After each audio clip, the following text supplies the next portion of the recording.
Hello hello hello. Good afternoon to all of you. I hope आप सब लोग अच्छे होंगे बच्चों। और मैं भी बहुत अच्छा हूँ। कल की क्लास लग नहीं पाई ड्यू टू सम इमरजेंसी, मुझे कुछ काम आ गया था तो कल की क्लास नहीं लग पाई थी। तो आज की क्लास अपनी कुछ भी हो जाता लेकिन क्लास तो लगती। ठीक है, कल मैंने सुना कि बहुत सारे बच्चे वेट करते करते खाना भी नहीं खाया कि आज क्लास नहीं लगी अकाउंट का। है ना भाई? अरे यार, तो खाना तो खा लेना था ना भाई। नहीं सर, हम जिस दिन क्लास होती है उसी दिन खाते हैं ताकि सोने का एक अलग ही आनंद आ जाए अकाउंट के क्लास में।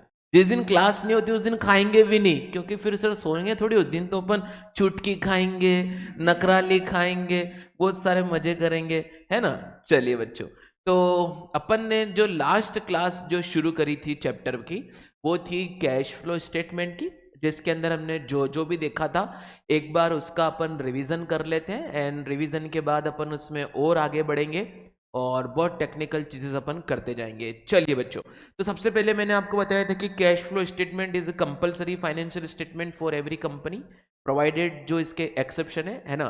फिर सर सेक्शन 129 ने बताया था कि फाइनेंशियल स्टेटमेंट के अंदर कैश फ्लो स्टेटमेंट कवर होता है। इसका मतलब ये कंपलसरी है, कोई ऑप्शनल नहीं है अपने लिए। ठीक है, कंपलसरी है तो सर हमें कोई भी फाइनेंशियल स्टेटमेंट बनाएंगे तो उसके लिए हमें फॉर्मेट चाहिए सर।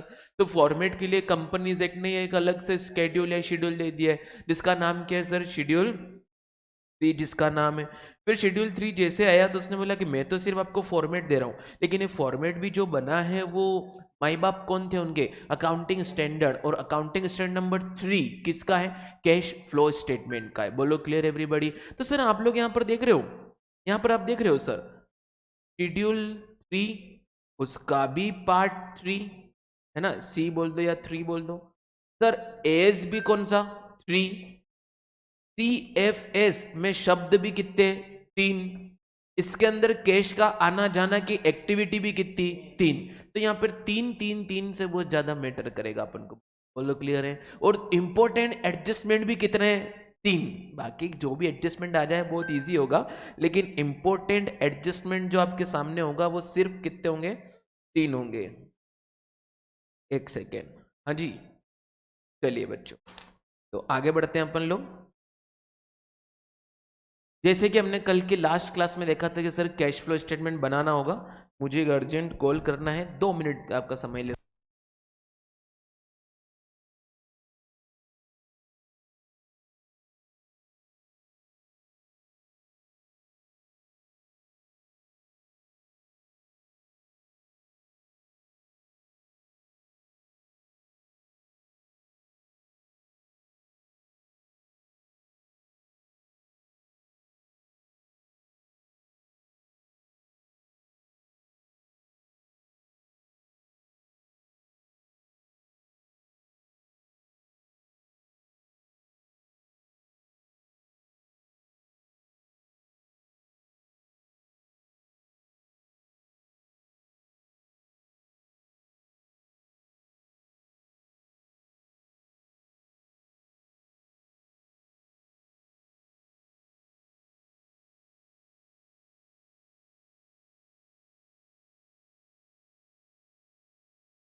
हाँ जी, एक्सक्यूज मी। चलिए सब, ओ गुड़िया गुड़ू गुड़ू, मैं फोन चलाऊं ठीक है, अपन को नहीं। ओ गुड्डू गुड्डू गुड्डू, मैं सबके फोन बाहर बाहर ही रखवा दूंगा, मैडम को बोल दूंगा सबके फोन बाहर रखो, आपको ब्रेक ब्रेक में मोबाइल मिल जाएंगे आप लोगों को, ठीक है बच्चों। जून आ रहा है, जून आ रहा है, आपसे पहले हमको डर लग रही है ना। और सोचो ये फरवरी खत्म, आज कौन सी तारीख हो गई है?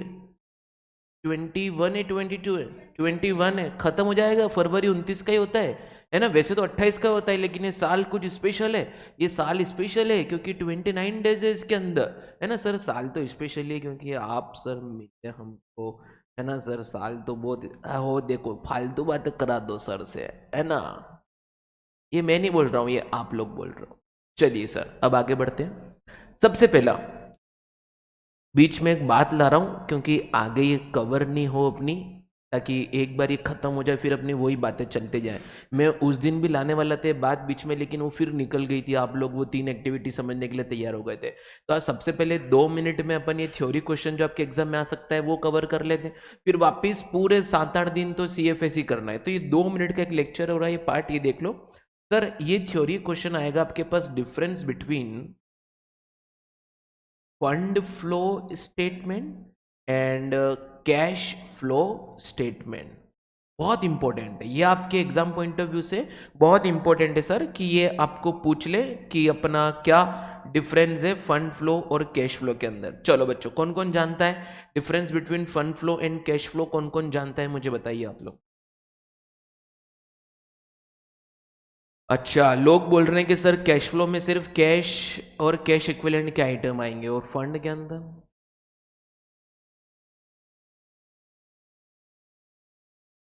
अच्छा, कैश फ्लो में inflow and outflow of cash आएगा। अच्छा, तो फंड में, फंड का एग्जाम्पल बोल रहे हो आप? मैंने आपको क्वेश्चन पूछा है, इसका मतलब बताओ। Non cash sir, cash flow में सिर्फ ये देखा जाता है कि cash, only cash, only cash कहां से आ रहा है कहां से जा रहा है। चाहे सर वो करंट असेट से आ रहा हो या नॉन करंट असेट से आ रहा हो, करंट लाइबिलिटी से आ रहा हो या नॉन करंट लाइबिलिटी से आ रहा हो, या फिर सर कैपिटल से आ रहा हो, या सर कोई सा भी होगा हमारे 3 दरवाजों से, अगर कैश आ रहा है कैश जा रहा है तो ये कैश फ्लो स्टेटमेंट बनता है।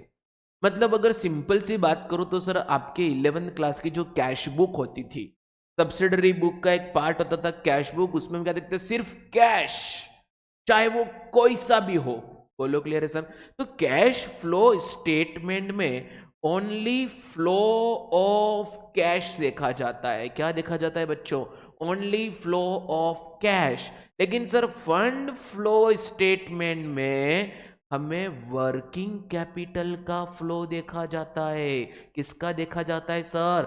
वर्किंग कैपिटल का। ओ सर, वर्किंग कैपिटल का आपने लास्ट क्लास में बताया था कि जो day to day business activity को वर्किंग कंडीशन में रखने के लिए जो कैपिटल रिक्वायर्ड होती है माय डियर फ्रेंड, उसको आपके गुरु ने क्या बोल दिया था? आपके गुरु ने बोल दिया था उसे वर्किंग। तो सर वर्किंग में कौन से 2 आइटम से रिलेशन रहता है? एक तो sir current assets and current liability, उसके अलावा कुछ नहीं। समझ रहे हैं आप लोग, है ना? लेकिन सर कैश फ्लो की बात करें तो current asset includes cash, but cash means current asset तो होता है, लेकिन खाली कैश ही करंट असेट अकेले नहीं होती। करंट असेट में बहुत सारे होते हैं सर। कैसे? डेटर भी तुम्हारा करंट असेट होता है, इन्वेंट्री भी करंट असेट होता है, समझ रहे हो? बिल रिसीवेबल, कैश, बैंक, सब कुछ, है ना? फिर सर करंट लाइबिलिटी में कौन कौन से होते हैं? Outstanding rent, bills payable, creditor, ये सब होते हैं। तो यहां पर हमें इन सबका इंक्रीज डिक्रीज दिखाना पड़ेगा। और कैश फ्लो में सिर्फ किसका दिखाते हैं अपन? कैश का। मेनली फोकस किसका होता है? कैश कितना आया, कैश कितना गया। बोलो क्लियर है? तो ये मेजर डिफरेंस होता है फंड फ्लो। फंड फ्लो बनता है फाइनेंशियल डिसीजन लेने के लिए, ज्यादा बेटर रहता है। लेकिन फाइनेंशियल स्टेटमेंट में हमें खाली कैश का आना जाना लिखाना, तो अपन क्या देखेंगे? Cash flow statement. बोलो क्लियर है सर? डन। इतना सही है। फिर भी मैं आपको ये भी समझा तो दिया है, लेकिन अभी क्या मैंने अभी मेरी बुक आपके सामने ओपन करी है सीएफएस की? नहीं करी है। पहले पूरा समझेंगे, फिर बुक ओपन करेंगे, फिर क्वेश्चन करेंगे। इस चैप्टर के तो अपन मेरी बुक से ही करेंगे और रेशो के भी मेरी बुक से करें। अब मेरी बुक से अपन क्वेश्चंस करेंगे, ठीक है बच्चों? आपको मिल गई बुक मेरी? तो कब तक मिलने का वादा है आप लोगों से? जी, कब तक मिलने का वादा है?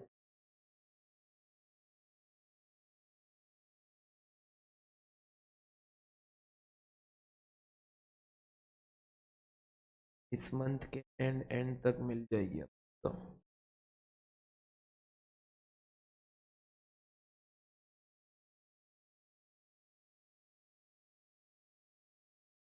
चलिए, ये आपने देख लिया। अब इसका डिटेल थ्योरी मैं आपको बता दूंगा। सर एक ही बात ध्यान रखना, यहाँ पे वर्किंग कैपिटल का फ्लो देखा जाता है, इसके अंदर अपने को सिर्फ कैश का फ्लो देखा जाता है। चलिए सर, अब आते हैं अपन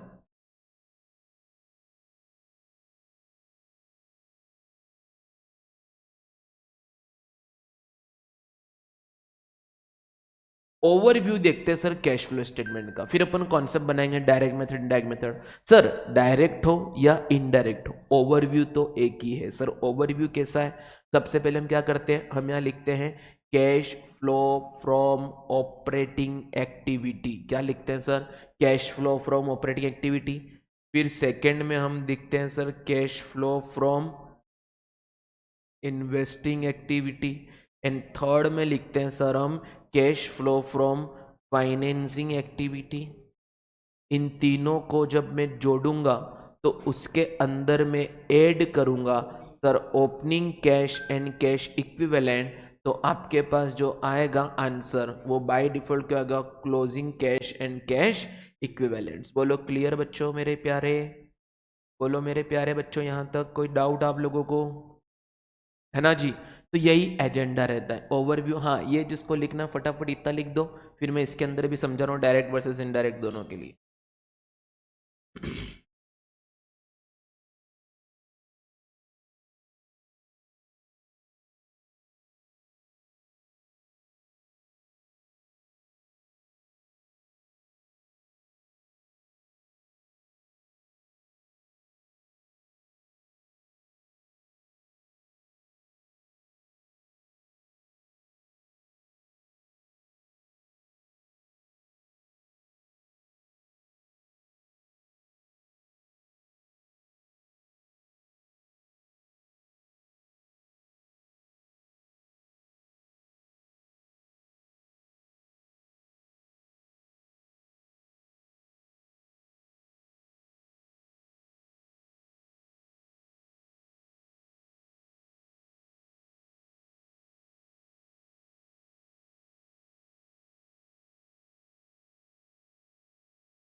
लिख लिया बच्चों?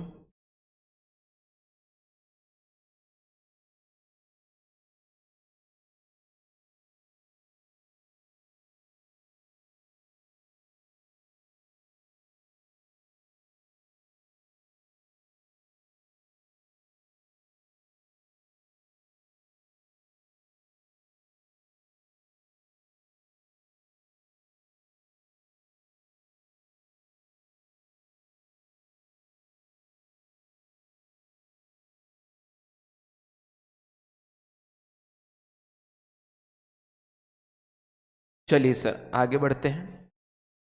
सर यही ओवरव्यू रहेगा। अब आते हैं सर डायरेक्ट हो या इनडायरेक्ट हो। सर इधर देखो, मैंने उस दिन क्या बताया था सर, डायरेक्ट हो या इनडायरेक्ट हो, ये और ये तो सेम ही रहेगी। ओनली चेंजेस कहाँ पर आएंगे सर? ऑपरेटिंग एक्टिविटी में। तो सर अब मैं यहाँ पर सिर्फ पहले ऑपरेटिंग समझा देता हूँ, फिर इन्वेस्टिंग फाइनेंसिंग अपने ओवरव्यू तो पहले ही देख रखा है सर। जैसे कि मैं बात करूँ रेंट पेड कौन सी एक्टिविटी का पार्ट है, जरा बताओ मुझे, एक बार रिवाइज कराओ। रेंट पेड कौन सी एक्टिविटी का पार्ट है? जल्दी बोल के बताओ। Rent paid operating, rent received investing, dividend received investing. मैंने कभी किसी कंपनी में इन्वेस्ट किया होगा तो मुझे डिविडेंड मिल रहा होगा, है ना? तो सर क्या होगा? वो इन्वेस्टिंग। लेकिन dividend paid financing, interest paid financing, interest receive investing. Clear है? Sales operating, salary paid operating. बोलो क्लियर है? इनकम टैक्स नॉर्मल वाला operating, dividend distribution tax financing, capital gain investing, है ना? मतलब जो भी एक्टिविटी जिससे रिलेटेड इनफ्लो आउटफ्लो वो सब उसमें चले जाएंगे। क्लियर है? तो इन्वेस्टिंग फाइनेंसिंग हम ऑपरेटिंग समझने के बाद समझेंगे। तो सर क्या अब मैं सबसे पहले आपके सामने मैं डिस्कशन शुरू कर दूं cash flow from operating activity का, कि इनडायरेक्ट समझने लायक है ना? अभी लिखना नहीं है, अभी सिर्फ समझना है। चलिए सर, अगर cash flow from operating activity direct method से है तो क्या होगा, और सर इनडायरेक्ट मेथड से है तो क्या होगा? चले बच्चों, डायरेक्ट मेथड से है तो कैसे क्या होगा सर? डायरेक्ट मेथड है तो डायरेक्टली इंफॉर्मेशन अवेलेबल है, बस उसी को पुट कर दो। ठीक है? जैसे कि डायरेक्टली इंफॉर्मेशन कैसे? सर हमारे पास इतना पैसा आया सेल करके, चलो लिख दो उसे। सर हमारे डेटरों को जो हमने पिछले जमाने में सेल किया था वो अब पैसा दे रहा है हमको इतना, चलो उसको रिकॉर्ड कर दो। सर हमने क्रेडिटरों को इतना पेमेंट किया है, जितना पेमेंट अपन ने क्रेडिटरों को किया है चलो उतना उनको रिकॉर्ड कर लो। सर इतना रेंट पे करा है चलो उतना रिकॉर्ड कर दो। मतलब जो डायरेक्टली कैश से रिलेटेड इंफॉर्मेशन अवेलेबल होती है तो मुझे डायरेक्ट मेथड फॉलो करना होता है। अगर सर डायरेक्टली कैश की इंफॉर्मेशन अवेलेबल नहीं होती है तो मुझे इनडायरेक्ट मेथड फॉलो करना पड़ता है। डायरेक्ट मेथड नहीं आएगी, ये मुझे पता है। आएगी तो कौन सी आएगी?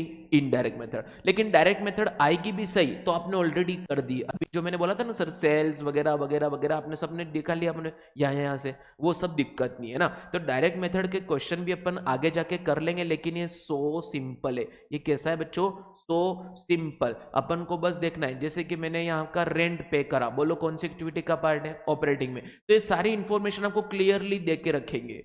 सर कुछ इंफॉर्मेशन हमें निकालनी भी पड़ेंगे, जैसे कि सर क्या, वो आपको ओपनिंग डेटर और क्लोजिंग डेटर का फिगर दे देंगे और बोल देंगे कि इतने इस ईयर में मैंने इतने का और माल क्रेडिट पे बेचा। तो क्या इस इंफॉर्मेशन से आप निकाल सकते हो कैश रिसिट फ्रॉम डेटर? चलो वर्किंग करके बताओ मुझे। आओ दोस्तों, ये बहुत एक्स्ट्रा वर्जन हो गया है, लेकिन जस्ट मैं आपको दिमाग को खोलने के लिए बता रहा हूं। देखिए बच्चों, यहाँ पे ओपनिंग डेटर आपकी बैलेंस शीट में है 1,00,000 रुपए, क्लोजिंग डेटर आपकी बैलेंस शीट में है sir 70, credit sales during the year rupees 2,05,000। Calculate cash received from debtor. मुझे डेटर अकाउंट बना के बताओ आप लोग, डेटर अकाउंट बना के समझाओ, डेटर अकाउंट बना करके समझाओ।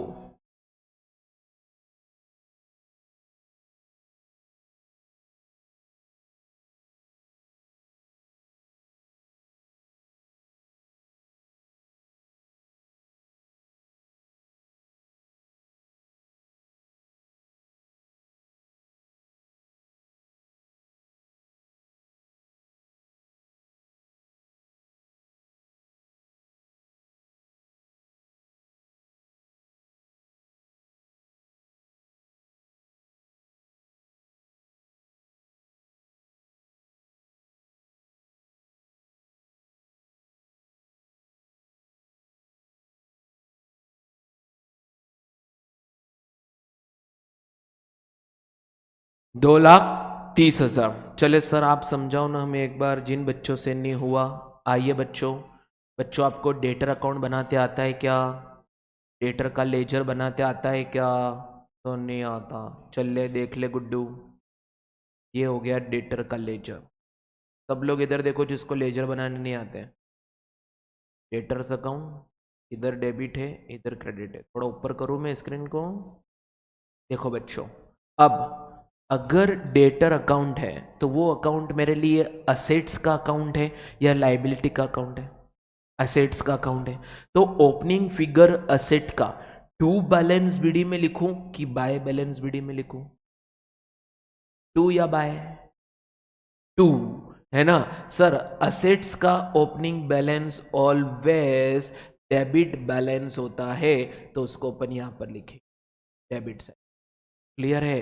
क्योंकि सर लाइबिलिटी का क्रेडिट बैलेंस होता है, असेट का डेबिट बैलेंस होता है। तो बच्चों क्लोजिंग बैलेंस किधर आएगा? Credit side. कितना है सर? 75,000। अब उनको बोला कि क्रेडिट सेल कितनी करी, तो ये गुड्डू बताएंगे। गुड्डू, है ना, क्रेडिट सेल जब मैंने 2,05,000 की करी तो उससे डेटर बढ़ा कि डेटर कम हुआ? बढ़ा। तो डेटर अगर बढ़ेगा तो इस अकाउंट में डेबिट होगा कि क्रेडिट होगा? डेबिट होगा, क्योंकि असेट बढ़ रही है। असेट बढ़ेगी तो क्या करेंगे? डेबिट करेंगे। तो सर यहां कर दूंगा मैं टू सेल्स। कितने का मेरे प्यारे बच्चों? 2,05,000। जिससे सर यहाँ पर जो भी आप लोगों का बॉयफ्रेंड आएगा, मतलब बैलेंसिंग फिगर आएगा, वो क्या माना जाएगा? Actual cash receipt from the debtor. तो सर कितना हो जाएगा? 3,05,000 में से 75,000 जाएंगे तो आंसर कितना आएगा? 2,30,000। बोलो क्लियर है? तो ये 2,30,000 जो होगा वो actual cash receipt from the debtor होगा, जो कि मेरा जाएगा अपना कहां पर? ऑपरेटिंग के अंदर कैश रिसीट फ्रॉम डेटर के नाम से। बोलो क्लियर है? तो ये डायरेक्टली इंफॉर्मेशन अवेलेबल ही है। सर कहाँ डायरेक्टली अवेलेबल थी? 2,30,000 को तो हमने निकाला। अरे बेटा, वो डायरेक्टली ही निकला हुआ रहता है, क्योंकि आपको ओपनिंग डेटर दे रखा है, क्लोजिंग दे रखा है और इतना सेल दे रखा है। तो इसका मतलब सर जो पैसा आ गया होगा वो तो एडजस्ट हो चुका होगा ना। इतना तो आप कर सकते हो कि नहीं कर सकते हो? इसी प्रकार से क्रेडिटर का भी कर सकते हो। क्या उसका भी एक सम दूं? ये हो जाएगा? हाँ, हो जाएगा कि दे दूं? दे दूं? डायरेक्ट भी चलेगा, डायरेक्ट भी चलेगा। ठीक है सर। तो और हमें है ना एक और केस दे दो। ले आजा गुड्डू, एक और केस ले ले। यस यस, डायरेक्ट मेथड अभी जस्ट खत्म भी होने वाली है। अभी जस्ट वो चल रहा है, क्योंकि क्या है, डायरेक्ट मेथड में भी कभी क्वेश्चन आ जाए तो मैं आपको सारी पॉसिबिलिटीज बता रहा हूँ कि ऐसा ऐसा हो जाएगा, लेकिन मेन अपना डिस्कशन रहेगा इनडायरेक्ट मेथड पे, जो अभी ही शुरू होने वाला है। ठीक है भाई?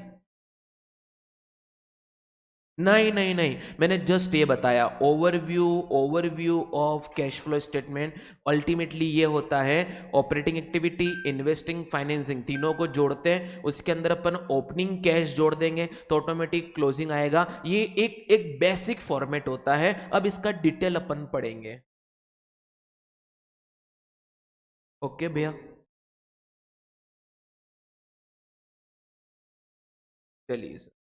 लिखेंगे मेरे प्यारे बच्चों, ओपनिंग क्रेडिटर 24,000,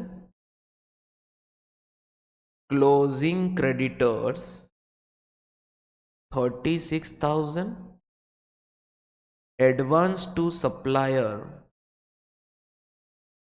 ओपनिंग में 40,000, एडवांस टू सप्लायर क्लोजिंग में 60,000, credit purchase during year was 3 lakh. Calculate cash paid to supplier. आप लोग हंसे क्यों? मैंने इसके अंदर थोड़ा जीरावन डाल दिया इसलिए। अरे तो वो तो बनता ही, देखो एक सीए से मेहनत करवाओगे तो फालतू तो करेगा नहीं। मैं एज इट इज दे दूंगा, तुम तो यूं ही कर दोगे, तो तुम्हारा दिमाग का डेवलपमेंट कब होगा? चलिए सर, 2 मिनट लीजिए और करिए। और इनको अच्छी जगह रखना है ना, काम आएंगे अपने वो जिंदगी में। चलो करो सब लोग, हालांकि मैं तो करके बताऊंगा ही।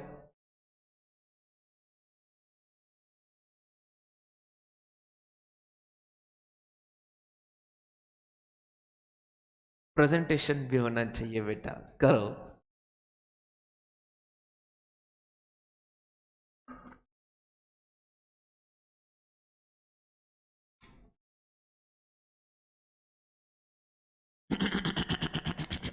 करिए सब लोग जल्दी। यार ये आपकी लाइट बंद करो क्या, आपको प्रोजेक्टर पे सही दिखने के लिए? दिख रहा है सही आपको? कौन सा पेन सही दिखता है तो वो कलर ही यूज नहीं करेंगे, स्क्रीन पे सब सही दिखता है। चलिए सर जल्दी बताइए मुझे करके। Opening creditor, closing creditor, advance to supplier, advance to supplier opening closing, credit purchase during there 3 ले, calculate cash paid to the supplier. Sir ये तो मैं छोटे छोटे क्वेश्चन बना के दे रहा हूं, लेकिन एग्जाम में अपन को अगर डायरेक्ट मेथड आ गई ना तो बाय डिफॉल्ट कैलकुलेट करना पड़ेगा, ऐसा मैं नहीं बोलता हूं, अकाउंटिंग स्टैंडर्ड नंबर 3 बोलता है।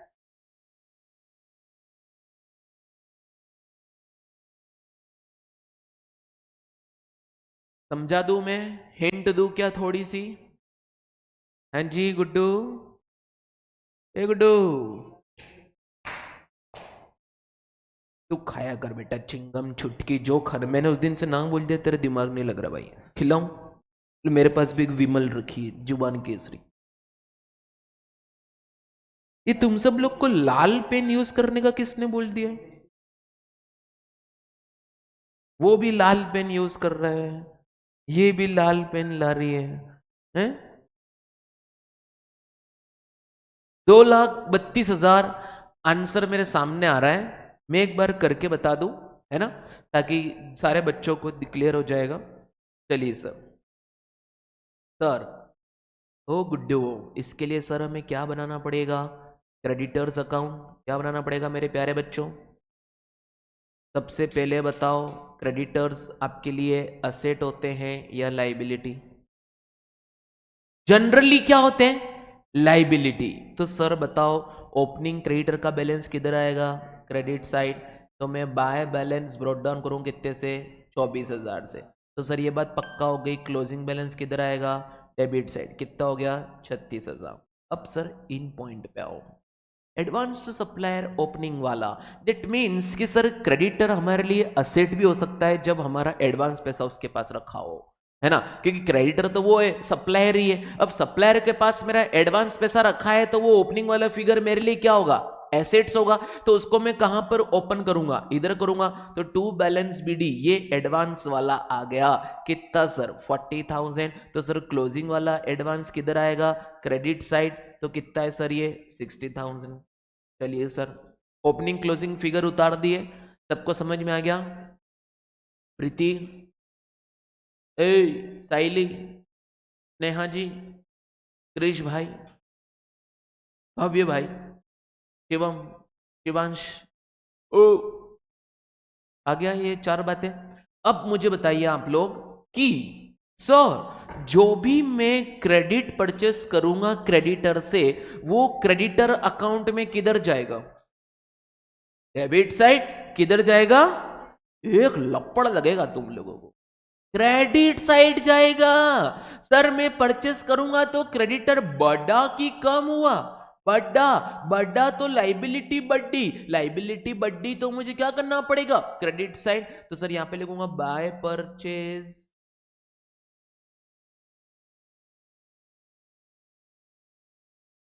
इससे यहां पर आप लोगों का बीएफ जो आएगा उसको लिखूंगा मैं टू कैश बैलेंसिंग फिगर से। चलो अब करके बताओ, 3,84,000 में से 76,000 जाएंगे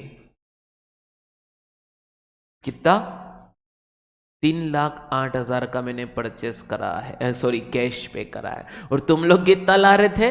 2,00,000। हाँ जी। सर अब क्या यार, सर हट सर, बड़ा गंदा आदमी है तू सर, हट सर।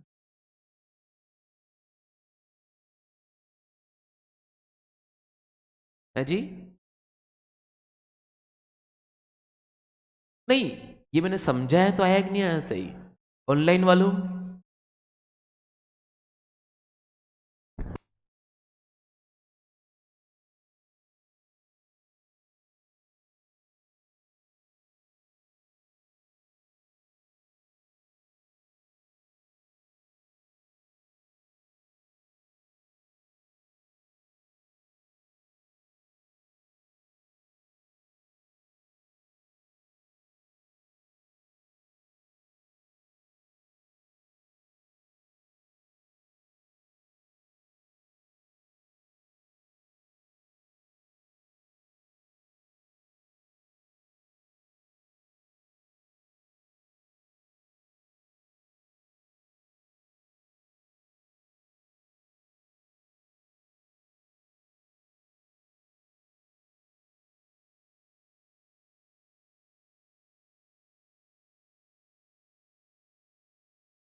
मैं जरूर कर रहा हूं कि आप 11-12 के तो आप कॉमर्स प्रोफेशनल बनने जा रहे हो, कॉमर्स प्रोफेशनल। नहीं तो आप लोगों ने एलएलबी क्यों नहीं किया?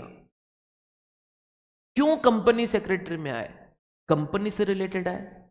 कंपनी से रिलेटेड आए तो कंपनी में सबसे पहला ट्रांजैक्शन जो चेक होगा वो फाइनेंशियली होगा। एक बात बताओ, अगर कंपनी पे केस चल रहा है, अभी नेस्ले का केस हुआ था लास्ट टाइम कुछ सालों पहले, और मान लो अभी केस चल रहा है और तुमको लग रहा है कि उसमें 400 करोड़ का कंपनी को नुकसान हो सकता है, अगर वो कंपनी, अगर केस कंपनी के अगेंस्ट चला गया तो 400 करोड़ कंपनी को देना पड़ सकता है। तो प्रूडेंस कॉन्सेप्ट के तहत, प्रूडेंस कॉन्सेप्ट के तहत क्या है, 400 करोड़ आपके बैलेंस शीट में रिकॉर्ड होना चाहिए कि नहीं होना चाहिए? अब आप एग्जीक्यूटिव पास करते ही प्रोफेशनल दोगे आप लोग, वहां पे अकाउंट है नहीं तो वहां कौन पढ़ाएगा ये सब बातें? यहाँ तो खाली 60 नंबर का है, 60 नंबर का है, बस ऐसे ही चल रहा है। बेटा सीखने के लिए पढ़ो आप लोग। चलो बताओ, ये 400 करोड़ का लाइबिलिटी रिकॉर्ड करूं? करूं? लाइबिलिटी बैलेंस शीट में रिकॉर्ड करूं? नहीं, क्यों? तो भी पर एस्टिमेटेड लॉस तो रिकॉर्ड होने चाहिए ना, तो ये रिकॉर्ड होगा कि नहीं होगा?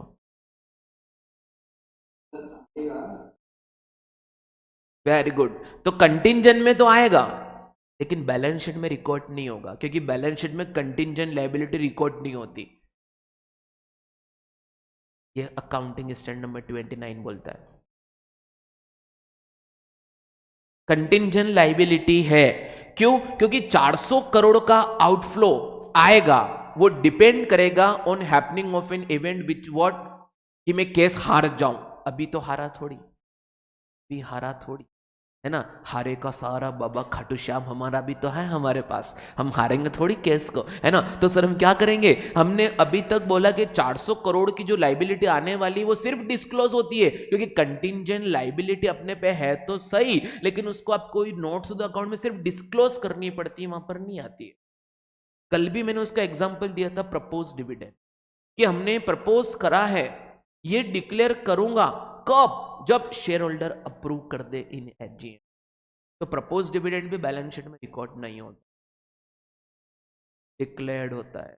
क्लियर है? और डिक्लेयर्ड भी आजकल नहीं आता, क्योंकि विद इन 30 डेज तो पे करना होता है ना? तो ऐसी लाइबिलिटी देखने को मिलती नहीं है ना? अगर बच्चों बताओ, आपने एक सेक्शन पढ़ा होगा, अगर विद इन 30 डेज कंपनी पे नहीं कर पाए तो कंपनी के पास क्या प्रोविजन है? दूसरा अकाउंट, ये बोलोगे तुम सीएस बन के दूसरा अकाउंट में डाल दो, उस अकाउंट में डाल देंगे। Investor awareness and protection fund. तो यार मैंने कब पढ़ा था, मुझे अभी भी है। नहीं, 30 डेज में अगर नहीं दे पाए तो क्या होगा?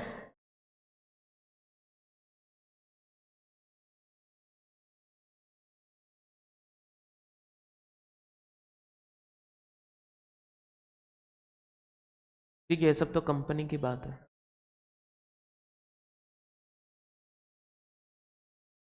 तो बच्चों ये आ गया, ये दोनों अकाउंट समझ में आ गए। तो क्या आप निकाल लोगे अब cash received from debtor, cash paid to creditor? Clear है? अभी मैं इसके अंदर मैं चाहूं ना तो बहुत सारी पंचायत डाल सकता हूं, goods return, discount received, bill dishonour, बहुत सारी बातें डाल सकता हूं मैं उसके अंदर, लेकिन नहीं डालनी, मुझे डराना नहीं है, क्योंकि डायरेक्ट मेथड इतनी रेलेवेंट आपके लिए अभी नहीं है। रेलेवेंट क्या है? इनडायरेक्ट। बोलो क्लियर है बच्चों? तो मैंने अभी डायरेक्ट मेथड में आपको क्या क्या बता दिया मेरे प्यारे भाइयों बहनों। Direct method is so simple, वहां पर हमें देखना है cash flow from operating activity, उसके अंदर हमें जो भी डायरेक्टली इंफॉर्मेशन अवेलेबल होगी उसका मैं लिख लूंगा कि मैं बिजनेस ऑपरेशन से कितना पैसा ला रहा हूं, कितना पैसा जा रहा है। फिर sir cash flow from investing, cash flow from financing, ये तीनों करने के बाद उसके अंदर मैं ओपनिंग कैश जोड़ दूंगा, तो मेरा कैश फ्लो स्टेटमेंट क्या हो जाएगा? बन जाएगा। बोलो क्लियर है सर? अब मैं किस पे आता हूं? Indirect method. बोलो यहां तक क्लियर है आप लोगों को? इनडायरेक्ट मेथड पे जैसे ही आते हैं, कान खुले रखना, साफ कर दो बेटा कान, है ना बच्चों? सुने, in direct method, sir direct method आपकी कवर हो गई है, कुछ भी नहीं करना, उसके क्वेश्चन है तो अपन करवा लेंगे आपको। चलिए सर देखें इनडायरेक्ट मेथड। सबसे पहले एक बात बता दूं आप लोगों को कि आपने कैश फ्लो स्टेटमेंट सही बनाया कि गलत बनाया वो ऑटोमेटिक चेक हो जाता है एग्जाम में। कैसे सर? कि आपकी बैलेंस शीट में ओपनिंग कैश भी आएगा, क्लोजिंग कैश भी आएगा। तो मेरा जो स्टेटमेंट बनाया उन तीनों फ्लो में से मैं ओपनिंग ऐड करूंगा तो उन सबका टोटल जो आना चाहिए वो उतना आना चाहिए जितना आपकी बैलेंस शीट में क्या रखा, closing cash and cash equivalents. बोलो क्लियर है?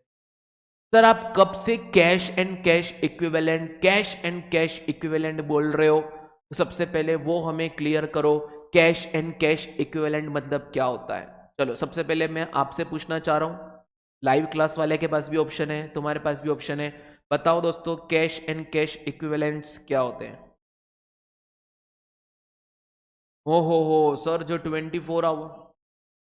हाँ जी बोलिए।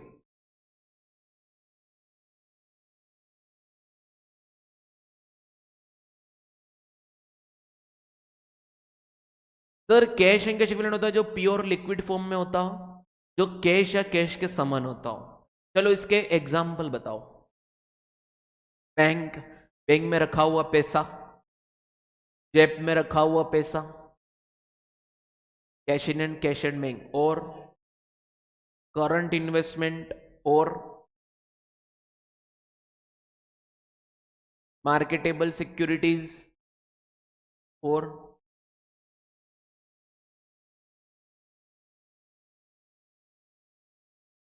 है ना बच्चों? आप सबने सही बोला। और तो बस वो ये जो रेडिली सेलेबल कंडीशन में हो। सर देखो बता दूं, cash in hand, cash and bank, current investment, marketable securities, ये सब तुम्हारे क्या होते हैं, कैश एंड कैश इक्विवेलेंट्स होते हैं। जो भी ये आइटम होते हैं, सुनो बच्चों सुनो बच्चों, जैसे cash in hand, cash at bank, current investment, marketable securities, ये जितने भी आइटम होते हैं ये पूरे सीएफएस में कहीं नहीं जाते हैं, ये कैश एंड कैश इक्विवेलेंट के अंदर आते हैं। कहां पर आते हैं? कैश एंड कैश इक्विवेलेंट के अंदर आते हैं। जैसे कि मैं opening cash and cash equivalent plus करूंगा तो सारे ओपनिंग वाले ले लूंगा। कौन कौन से? Cash in hand, cash and bank, current investment, marketable securities. बोलो क्लियर है? सर इसको जब मैं ऐड करूंगा तीनों एक्टिविटीज के अंदर तो ऑटोमेटिक जो आंसर आएगा वो क्या आएगा? Closing cash and cash equivalent. तो बोलो कौन कौन सा? Closing cash in hand, closing cash at bank, closing current investment, closing marketable security. Clear है? अभी क्वेश्चन भी करेंगे वहां बताऊंगा। डन। अब आ जाओ मैं इनडायरेक्ट मेथड पे। पक्का रेडी हो? है जोर से एक बार आप लोग नींद उड़ा दो, उड़ा दो भाई उड़ा दो। प्रकाश वेरी गुड। चलिए सर इनडायरेक्ट मेथड, आज का पूरा लेक्चर में यही समझना है। इनडायरेक्ट अभी कुछ लिखना नहीं है, मैं सब लिखवाऊंगा आप लोगों को, है ना, छोड़ दो इससे, क्योंकि मैं चाह रहा हूं सीएफएस में नंबर अपने अच्छे आ जाए। चलिए सर इनडायरेक्ट मेथड वो होती है सर कि जब, आज क्लास नहीं लगी क्या मेरे से पहले? क्योंकि सेल पूरे चार्ज है। चलिए तो आज मैं ज्यादा पढ़ा देता हूं। हाँ सर आइए, इनडायरेक्ट मेथड।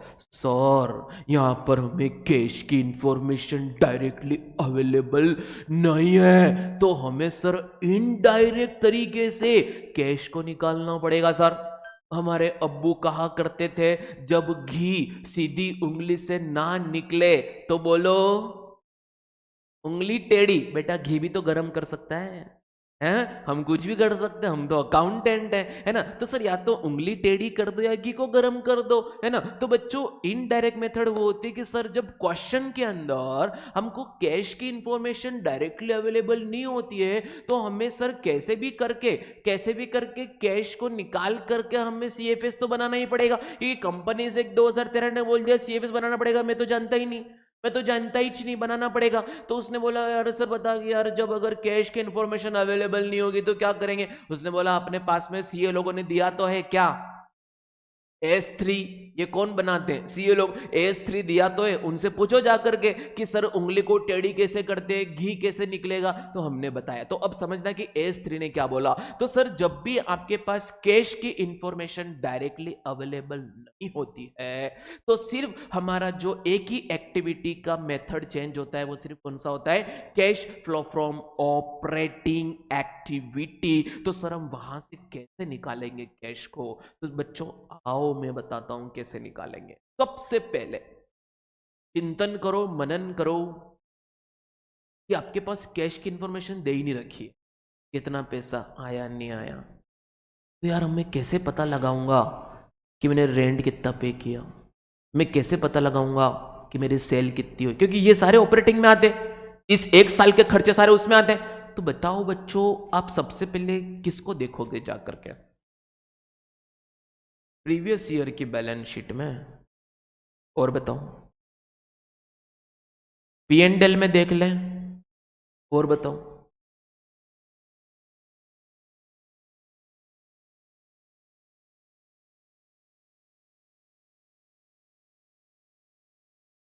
सन्नाटा छा गए। ये वाउचिंग करना ये सब सीए लोगों का काम होता है। अपन को तो सीएफएस बनाना है, खाली सीएफएस बनाना है। मुझे कैश की इंफॉर्मेशन डायरेक्टली अवेलेबल नहीं है। वाउचिंग करने बैठूंगा तो बहुत टाइम लग जाएगा मुझे, है ना, एक एक वाउचर चेक करना पड़ेगा। तो मैं कैश की इंफॉर्मेशन कहां से देख सकता हूं? ऑपरेटिंग एक्टिविटी वाला। तो आपने सही आंसर बोला था सर, P&L को देख लो ना। कि P&L में क्या होता है सर? सेल्स भी होती है। P&L में सारे खर्चे आते हैं ना, जो इस साल को रन करने के लिए होते हैं, है ना। और जो सर एक साल से ज्यादा के खर्चे होते हैं वो वैसे भी P&L में नहीं आते हैं, वो वैसे भी तुम्हारे इन्वेस्टिंग के पार्ट होंगे। बोलो क्लियर है? तो सर सबसे पहले अगर मुझे कैश की इंफॉर्मेशन गिवन नहीं है और अगर मैं इनडायरेक्ट मेथड को ऑप्ट करता हूं तो मुझे कैश को ढूंढने के लिए, मैं ढूंढने को जमाने में कैश निकालने चला, तो सबसे पहले किसको ले लूं मैं? P&L को। किसको ले लूंगा मैं? P&L को। क्या कि P&L को अगर ले लिया तो मुझे ये तो पता चल जाएगा, मैं खड़े होके पड़ा हुआ तो आपको समझ।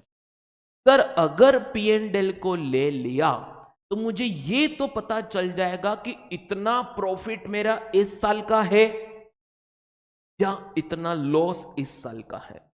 जब प्रॉफिट इस साल का आएगा इसका मतलब सर मैंने इस साल, ये मैं इस साल क्यों बोल रहा हूं? P&L में मैचिंग कॉन्सेप्ट लगता है और मैचिंग कॉन्सेप्ट बोलता है कि एक साल के इनकम के अगेंस्ट एक साल का ही खर्चा होना चाहिए। और बिजनेस ऑपरेटिंग तो हम एक साल का ही देख रहे हैं, क्योंकि सीएफएस भी कितने साल का बना रहे हैं? एक साल का ही बना रहे बच्चों। तो इसलिए सबसे पहले मैंने अभी मोटे मोटे तौर पे किसको ले लिया? P&L को ले लिया, क्योंकि P&L को लेने से मुझे पता चल गया कि जो भी मेरे पास सेल्स हुआ होगा वो यहां पर क्रेडिट हुआ होगा, जो भी रेंट वगैरह के खर्चे होंगे यहां पर डेबिट हुआ होगा, और अल्टीमेटली जो प्रॉफिट हमको मिला होगा सर, वो प्रॉफिट ही तो कैश आना जाने के बाद पड़ा होगा मेरे जेब के अंदर। ठीक है, तो सर क्या मैं बोल सकता हूं अभी कि जो भी आपका प्रॉफिट है वो आपका कैश फ्लो फ्रॉम ऑपरेटिंग है?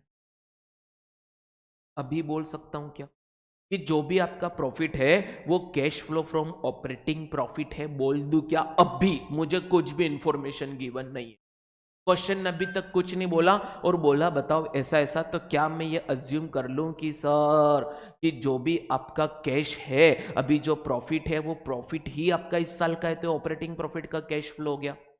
नहीं बोलूं? नहीं बोलूं तो बोलो, बोलूं बेटा? P&L क्या होता है? प्रॉफिट। ये, हाँ, ये प्रॉफिट क्यों हमने अभी पकड़ा? प्रॉफिट को ये पता चल गई इनडायरेक्ट में कि सर उतना तो पक्का इस साल आए गए में से बचा है, तो ये तो फ्लो है। समझ में आ गई? अरे भाई तेरे जेब में सुबह 100 रुपए आए, 80 रुपए खर्च हो गए, अभी तेरे जेब में कितने बचे? 20। तो मुझे पता लगाना है कि तेरे पास कितने आए गए, तो मैंने क्या करा? तेरे जेब में कितने? तेरे बोला 20, तो मैंने अजम्पशन लगा दिया कि 20 पड़े मतलब इसके पास 100 आए होंगे, 80 चले गए होंगे। इसका मतलब वो भी तो कैश फ्लो है। क्लियर है? तो हमने सबसे पहले किसको पकड़ लिया? P&L को पकड़ लिया।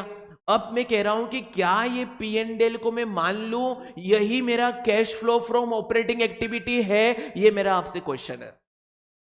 नहीं है तो बताओ क्यों नहीं है? Very good, very good, very good. क्योंकि सर पी एंड एल जो बना है वो एक्रूवल अजम्पशन से बना है। कंपनीज एक्ट 2013 ने कंपलसरी कर रखा है, every company should prepare their financial statement as per accrual concept except section 8 company. Section 8 company cash basis follow कर सकती हैं, है ना, लेकिन अपनी अपनी जैसी कंपनी को क्या फॉलो करना पड़ेगा? एक्रूवल। और सर फंडामेंटल अकाउंटिंग अजम्पशन भी तो यही है कि हम अगर कुछ नहीं लिखा है तो ये मानेंगे कि आपके अकाउंट जो प्रिपेयर हुए वो एक्रूवल पे हुए। तो सर अगर एक्रूवल पे होते हैं तो cash as well as credit, cash as well as non cash सारे आइटम रिकॉर्ड होते हैं। लेकिन मुझे यहां पर सिर्फ क्या चाहिए? Cash flow from operating activity. तो सबसे पहले मुझे इस प्रॉफिट को कैश में कन्वर्ट करना होगा। किस में कन्वर्ट करना पड़ेगा? कैश में। तो सर जब मैं इस पी एंड एल का जो प्रॉफिट है इसे मैं देखूंगा, बेटा तू मेरा कैश फ्लो फ्रॉम ऑपरेटिंग है, ये बोलेगा नहीं मेरे अंदर तो सब कुछ समाया हुआ है, आप मेरे अंदर से वो सारे एडजस्टमेंट कर दो जो नॉन कैश हो जो क्रेडिट के हो, तो इटसेल्फ में क्या आ जाऊंगा? कैश प्रॉफिट आ जाऊंगा। तो सबसे पहले मैं इसमें एडजस्टमेंट करूंगा, adjustment for non cash expenses and non cash income. और उन दोनों के एग्जांपल मैंने कल दिए।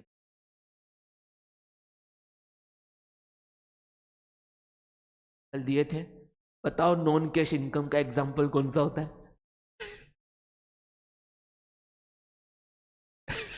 कल बताया तो, कल आप क्लास में नहीं थे।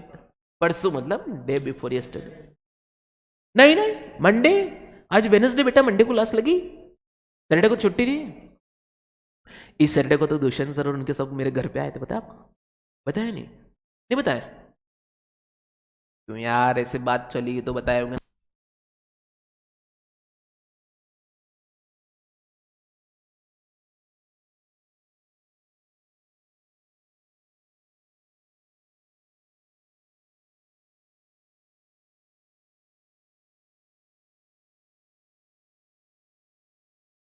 चलिए सर बताइए दोस्तों, सबसे पहले मैंने इनडायरेक्ट मेथड में किसको पकड़ लिया? प्रॉफिट को। किसको पकड़ लिया? प्रॉफिट को। फिर मैंने इस प्रॉफिट से क्वेश्चन पूछा कि ए प्रॉफिट, क्या पूछा मैंने? तुम लोग भी ऐसे करो, ए प्रॉफिट बोलो, ये बैठे कैसे हो तुम लोग? ए प्रॉफिट बोलो, कहाँ है प्रॉफिट? कहाँ है ए प्रॉफिट? बोलो ए प्रॉफिट, क्या तू कैश है? बोलते हैं नहीं मैं तो एक्रूवल से आया हूं। कैश का बोलता है मैं तो एक्रूवल से आया हूं, मेरे अंदर तो नॉन कैश भी इंक्लूडेड है और सब कुछ इंक्लूडेड है। तो मैंने कहा चल सबसे पहले तेरे अंदर में कुछ ठोका पिकी करके तेरे को मैं कैश में कन्वर्ट करता हूं। तो सबसे पहले मैंने क्या करा? Adjustment for non cash expenses, non cash income कर दिया। तो बच्चों बताएंगे नॉन कैश, अभी मैं रॉ मटेरियल में समझा रहा हूं, पूरा मैं लिखवाऊंगा फ्रेश, है ना? नो ए बेटा काम में करवाऊंगा, अभी समझने पे फोकस कर लो। मैं ये मान के चल रहा हूं तुमने 12 में नहीं पढ़ा है। चले सर, नॉन कैश एक्सपेंस का जो एडजस्टमेंट होगा, बेटा एडजस्टमेंट बोले तो प्लस या माइनस, ऐसे इस सेल में एडजस्टमेंट करते हैं तो क्या होता है? प्लस या माइनस, मुझे मिलाना पड़ेगा, है ना? तो एडजस्टमेंट मतलब क्या होता है अकाउंटिंग में? प्लस या माइनस। तो बच्चों बताओ कि इस पी एंड एल में अगर non cash expenses already included थे तो मुझे इस प्रॉफिट को कैश में कन्वर्ट करना पड़ेगा, तो मैं नॉन कैश एक्सपेंस को प्लस करूं कि माइनस करूं?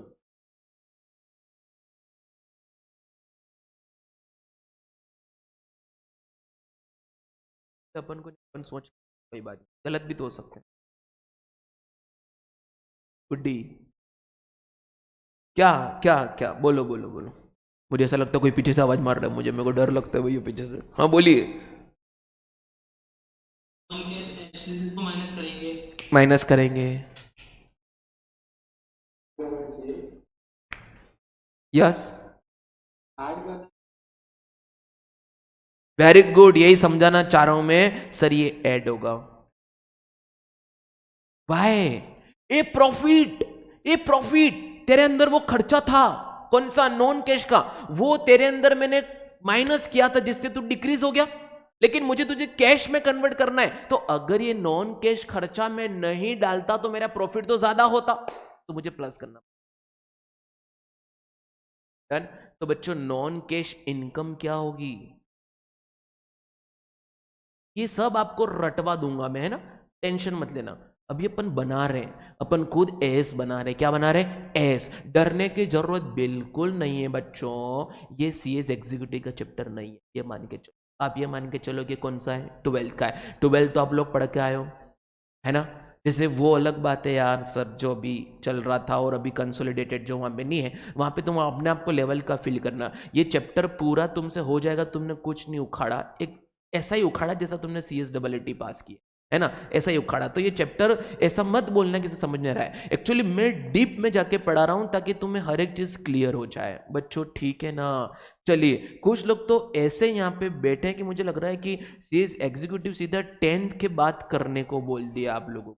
अरे 11-12 पढ़े तो हो ना भैया, खुश तो हैं, ये तो पता है ना P&L क्या होता है, ये तो पता है ना नॉन कैश एक्सपेंस क्या होता है, तो खुद दिमाग लगाओ बेटा, एंगेजमेंट बढ़ाओ। ओ सर एंगेजमेंट, एंगेजमेंट वो वाली एंगेजमेंट नहीं, रिंग सेरेमनी नहीं, है ना, फोकस वाली, है ना, कोलाबोरेशन वाली एंगेजमेंट बनाओ कि सर मेरे साथ साथ बोलते रहो, तो सबसे पहले करो, मैंने बोला हे प्रॉफिट, हे प्रॉफिट, हे प्रॉफिट, तू बेटा मेरे लिए कैश प्रॉफिट है, बोला नहीं पापा मैं कैश प्रॉफिट नहीं हूं, मैंने कहा आजा मैं तुझे कैश में कन्वर्ट करता हूं, मैंने क्या बोला, आजा मैं तुझे जंगल की सवारी कराता हूं, आजा मैं तुझे कैश में कन्वर्ट करता हूं। जैसे ही कैश में कन्वर्ट करूंगा तो सबसे पहले नॉन कैश एक्सपेंस जो तेरे अंदर माइनस थे उसको प्लस करना पड़ेगा, ताकि तू कैश में हो जाए, कैश प्रॉफिट हो जाए, क्योंकि नॉन कैश तो है नहीं, है ना। और नॉन कैश इनकम जो तेरे अंदर प्लस है वो माइनस करूंगा, तब जाके तू कैश में आ जाएगा।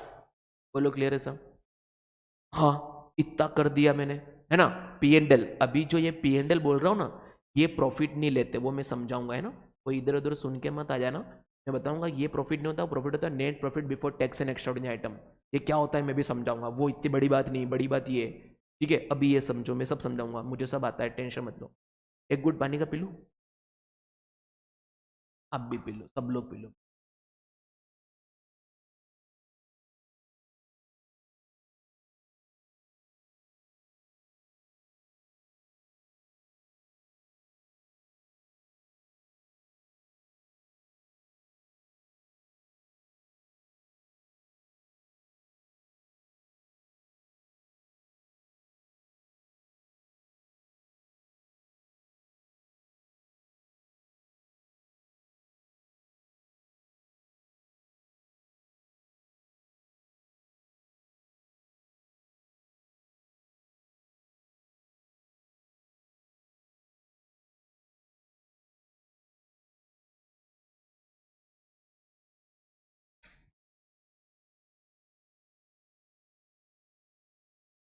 किसको पकड़ा था हमने, प्रॉफिट, प्रॉफिट को पूछा तू कैश है, ने कहा नहीं मैं तो कैश भी हूं नॉन कैश भी हूं, तो हमने नॉन कैश को हटा दिया। क्या अब जो प्रॉफिट आया आपके पास, क्या आप उसे बोल सकते हो cash flow from operating activity, क्योंकि सर नॉन कैश को हटा दिया। क्या अब मैं इसको बोल सकता हूं कैश फ्लो फ्रॉम ऑपरेटिंग, नहीं अभी भी नहीं बोल सकता,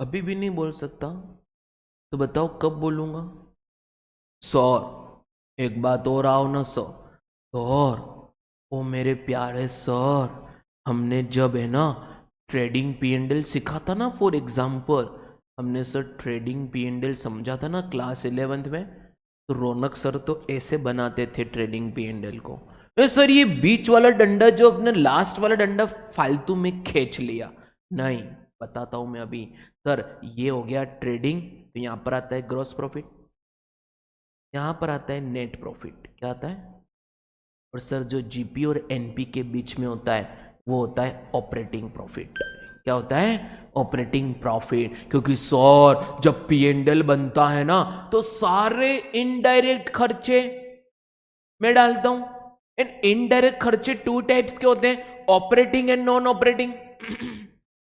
जैसे कि मैंने इस बिल्डिंग का रेंट पे करा, ये डायरेक्ट खर्चा है कि इनडायरेक्ट खर्चा है?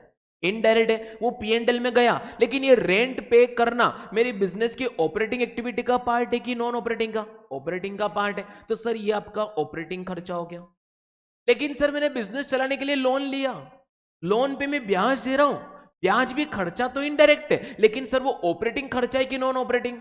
नॉन ऑपरेटिंग है, क्योंकि वो फाइनेंसिंग से रिलेटेड होता है। लेकिन सर वो खर्चा भी तो P&L में चला गया था। तो जैसे मैंने प्रॉफिट को पकड़ा, मैंने प्रॉफिट को पूछा, ए प्रॉफिट तू कैश में तो कन्वर्ट हो गया, क्या तो मेरे लिए ऑपरेटिंग कैश प्रॉफिट है? बोले नहीं पापा नहीं, मैं तो इसके अंदर कैश प्रॉफिट हूं, और cash profit include operating cash as well as non operating cash. तो सर यहां पर मैं एडजस्टमेंट करूंगा non operating expense and non operating income.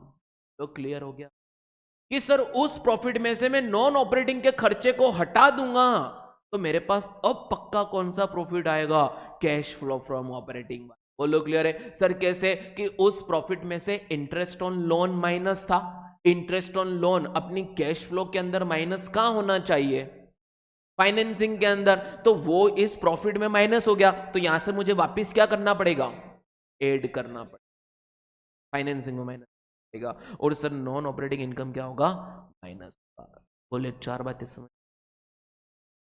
क्या हम थोड़ा क्लोज आ गए हैं? किसके?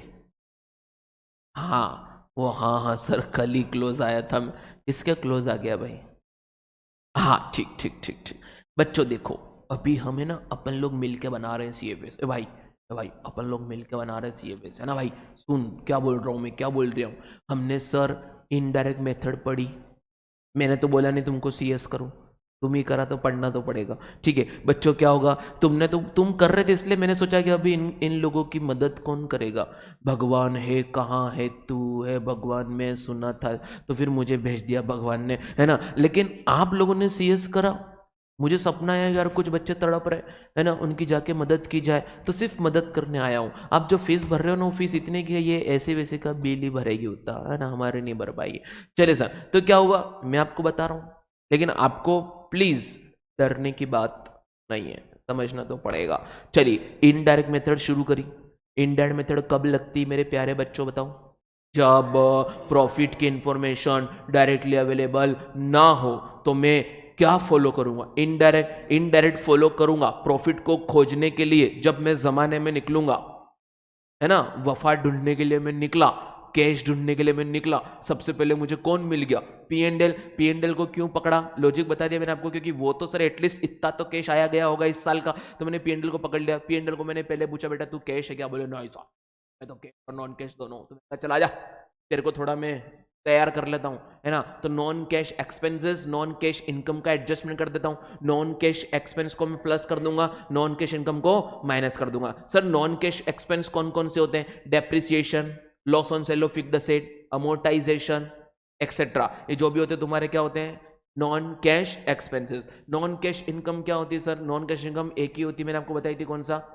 Reversal of provision. प्रोविजन का रिवर्सल करना क्या होता है तुम्हारा? नॉन कैश इनकम होता है। फिर सर ये तक करने के बाद में प्रॉफिट को फिर पूछा, बेटा अब तो हो गया है मेरा कैश फ्लो फ्रॉम ऑपरेटिंग। बोले नहीं पापा मेरे अंदर है ना पापा नॉन ऑपरेटिंग के खर्चे भी जुड़े हुए हैं, मैं क्या करूं? मैंने कहा चल बेटा, अगर नॉन ऑपरेटिंग एक्सपेंस है उसने तेरे को कम कर दिया, चल मैं वापस प्लस करता हूं, ताकि मुझे पता चल जाएगा क्या कि मेरा ऑपरेटिंग कैश प्रॉफिट। बोलो क्लियर एवरीबॉडी? Done sir? इतना इतना उसके बाद मेरा आ गया सर, इतना कर दिया, क्या उसके बाद मेरा आ गया?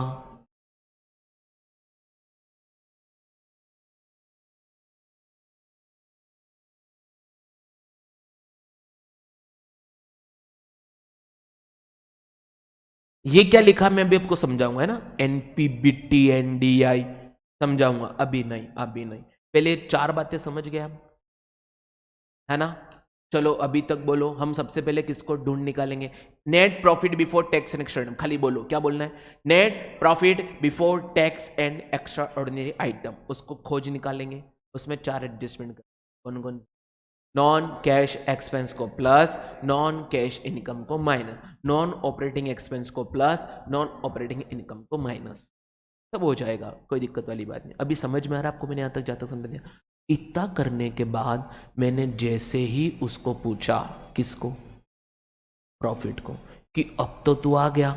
उसने कहा हाँ पापा मैं आ तो गया ही हूँ, पापा मैं आ तो गया ही हूँ, लेकिन अभी मैं जो आया हूँ ना वो cash flow from operating activity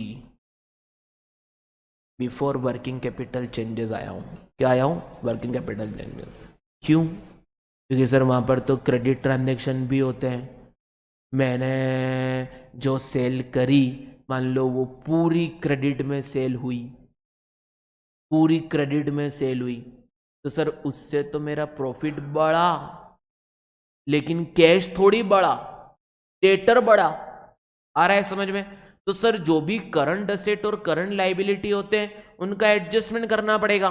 तो सर यहाँ पे मैंने क्या लिखा, अभी तक मैं जो भी आया हूं ना पापा, वो सिर्फ मैं cash flow from operating activity तो आया हूं, लेकिन बिफोर वर्किंग कैपिटल चेंजेस में आप एक बार ये भी चेक कर लो कि वर्किंग कैपिटल में क्या क्या चेंजेस है। तो सर वर्किंग कैपिटल में क्या होता है sir? Current asset, current asset, current liability, current liability. लेकिन करंट असेट के अंदर excluding cash and cash equivalent आएगा। क्लियर है? एंड सर करंट लाइबिलिटी के अंदर एक्सक्लूडिंग शॉर्ट टर्म बोरोविंग आएगा, कि बोरोविंग कोई सी भी हो पार्ट ऑफ फाइनेंसिंग होता है। Clear everybody?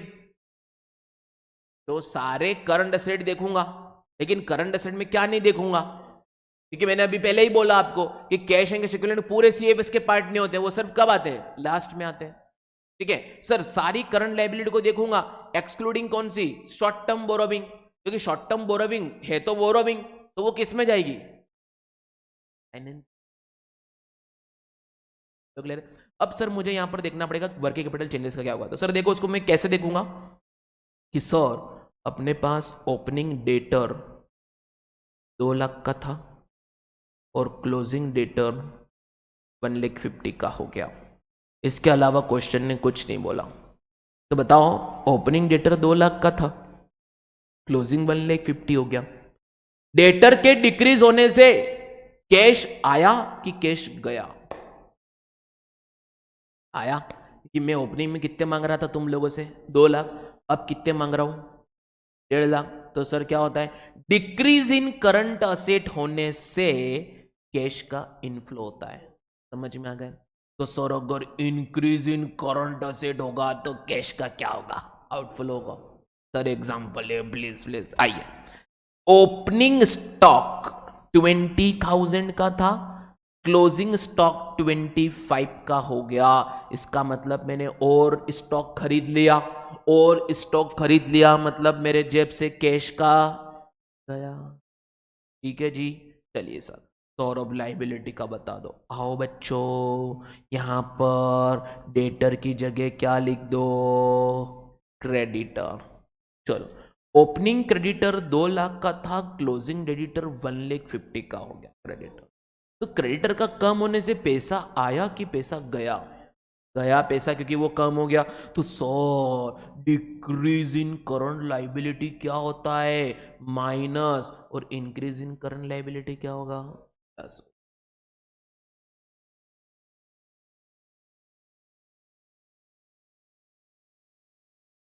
इतना करने के बाद मैंने मेरे कैश से पूछा,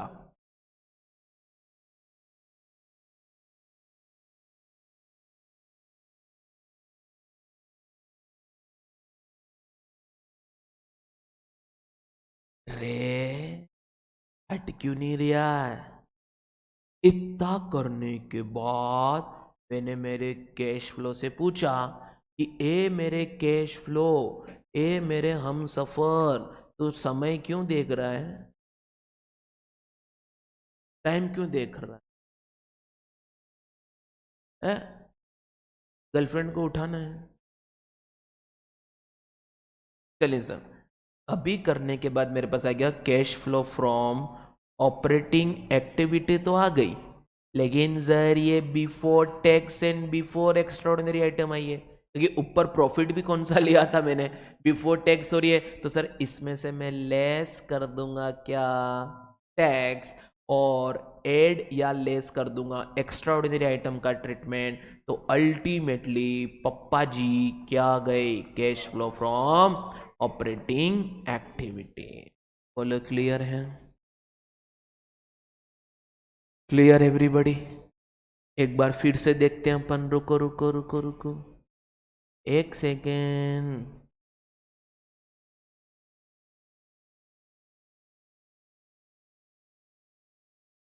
दिख रहा है बराबर, देखो छोटा करो तो कितना मजा आ गया देखने का। ये आपको चाहिए कि तो मैं भेज दूंगा ऐसे लिखा हुआ, ठीक है। अब सर आओ, अभी मैंने नेट प्रॉफिट बिफोर टैक्स नहीं समझा है, वो मैं समझाऊंगा, है ना। अभी सिर्फ उसके बाद का समझा दिया, नेट प्रॉफिट बिफोर टैक्स वो तो छोटी सी बात है, वो समझा दूंगा। चलिए सर, चलिए sir, revise revise revise. Sir मैंने कौन सी मेथड शुरू करी थी, indirect method. Sir indirect method कब लगती है, सर जब कैश की इंफॉर्मेशन डायरेक्टली अवेलेबल ना हो, तो मुझे सर टेढ़ी उंगली करके घी निकालना पड़ेगा। तो मैं निकाल सकता हूं सबसे पहले किसको पकड़ लूं, प्रॉफिट को, और उस प्रॉफिट को कन्वर्ट करना पड़ेगा मुझे किसमें, net profit before tax and extra ordinary item. बोलो फिर से बोलो, net profit before tax and extra ordinary item. बोलो इनडायरेक्ट तरीके से कैश निकालने के लिए मैं सबसे पहले किसको पकड़ लूं, net profit before tax and extra ordinary item. बोलो बोलो बोलो, कौन सा। तुमको शर्म नहीं आती, मैं इतना बोलता हूं तुम लोग नहीं बोलते, शर्म नहीं आती है कि मैं जानवर हूं क्या, है ना, मैं भी इंसान हूं। बोलो मेरे साथ साथ, सबसे पहले इनडायरेक्ट तरीके से सबसे पहले कैश निकालने में किसको पकड़ लिया, किसको,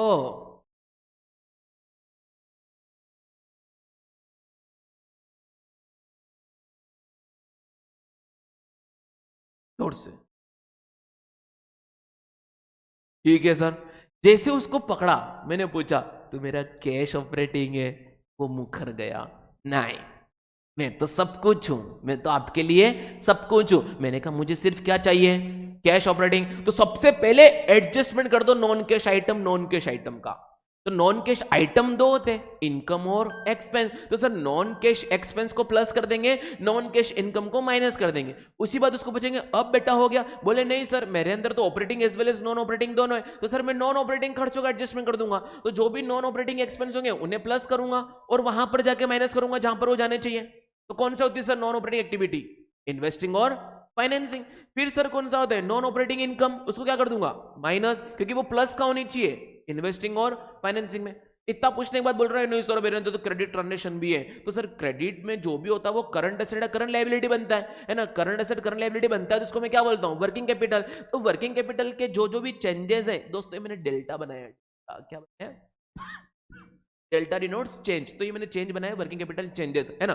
तो सर वर्किंग कैपिटल चेंजेस में करंट एसेट या करंट लायबिलिटी होती है, तो चेंजेस मतलब कुछ भी हो सकता है, इंक्रीज या डिक्रीज, तो मैंने चार बता दिए। तो sir increase in current asset में leads to outflow of cash, decrease of का अपने करंट एसेट में leads to inflow of cash, and vice versa in case of current liability.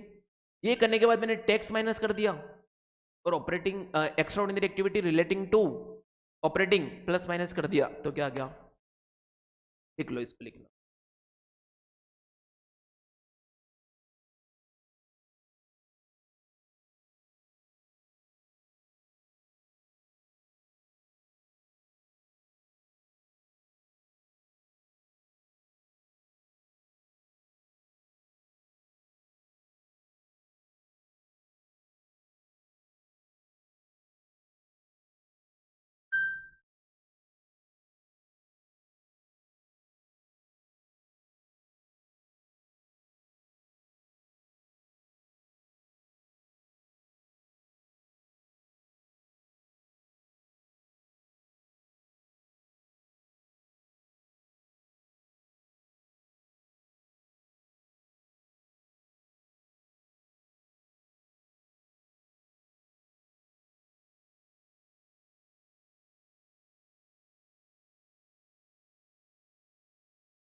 चलिए बच्चों, हो गया हो तो आज के लिए इतना ही अपन